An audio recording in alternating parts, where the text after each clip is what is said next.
আমাদের যারা হিন্দু ধর্মাবলম্বী যারা ভাই ও বোনেরা রয়েছেন তাদেরকে বলবো, আপনারা কোনোভাবেই মনে করবেন না যে আপনারা নিরাপত্তাহীনতায় রয়েছেন। এই দেশ যতটুকু আমার, ঠিক ততটুকুই আপনাদের। বাংলাদেশ সকলের দেশ। বাংলাদেশ কোনো এক ব্যক্তি, গোষ্ঠী অথবা কোনো একটি ধর্মের জাতিগোষ্ঠীর দেশ নয়।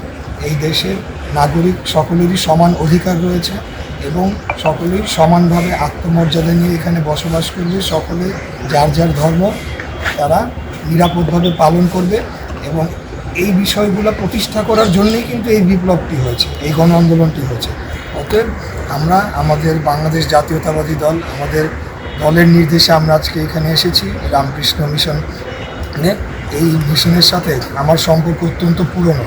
এখন যেহেতু একটা ক্রাইসিস মুভমেন্টের মধ্য দিয়ে দেশ অতিক্রম করছে, আমরা দায়িত্ব নিয়ে এখানে এসেছি এবং এই মিশনে যারা রয়েছেন কর্মকর্তাবৃন্দ সহ, যারা ভক্তবৃন্দ রয়েছেন সহ, সারা দেশে এবং ঢাকা শহরের প্রত্যেকটি জায়গায় আমাদের যারা হিন্দু ধর্মাবলম্বী যারা ভাই ও বোনেরা রয়েছেন তাদেরকে বলবো, আপনারা কোনোভাবেই মনে করবেন না যে আপনারা নিরাপত্তাহীনতায় রয়েছেন।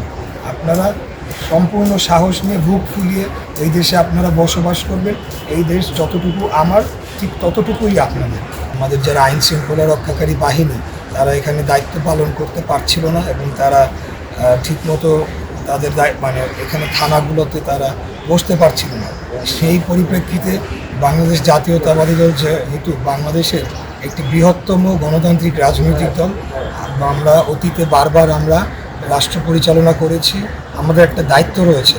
সেই দায়িত্ববোধ থেকেই আমাদের সকল অঙ্গ সংগঠন এবং মূল দলকে দায়িত্ব দেওয়া হয়েছে, যাতে আমরা বিভিন্ন মন্দির, মসজিদ, গির্জা, প্যাগোডা সহ ধর্মীয় উপাসনালয় এবং যারা আপনার বিভিন্ন এলাকার যে ব্যবসা প্রতিষ্ঠানগুলো রয়েছে, যেখানে একটা ঝুঁকির সম্ভাবনা রয়েছে, সেই জায়গায় যাতে আমরা পাহারা দিই। কারণ আপনারা জানেন যে এই সময় কিছু সুযোগ সন্ধানী লোকজন থাকে যারা আসলে কোনো দল করে না, তারা ক্রিমিনাল, তারা ডাকাত, তারা সন্ত্রাস। এদেরকে প্রতিরোধ করার জন্যে আমরা সংঘবদ্ধভাবে আমরা বিভিন্ন জায়গায় আমরা পাহারা বসিয়েছি এবং আমাদের এই কার্যক্রম চলমান থাকবে যতক্ষণ না পর্যন্ত পরিস্থিতি স্বাভাবিক হচ্ছে। আমরা এই সব চিন্তাই করতে পারছি না যে আমাদের আশ্রমে কোনো সমস্যা হবে, সেটাই আমি ভাবতে পারছি না। কারণ সবসময় বলছেন ওনারা যে মহারাজ যে কোনো সময় যে কোনো অসুবিধায় আমরা আপনাদের পাশে আছি। এর থেকে তো বড় কিছু নেই। আমরা চাই যে বাংলাদেশের এই প্রেক্ষাপট বেশি দিন থাকবে না, সকলে মিলে আমরা এটার মোকাবেলা করতে পারবো।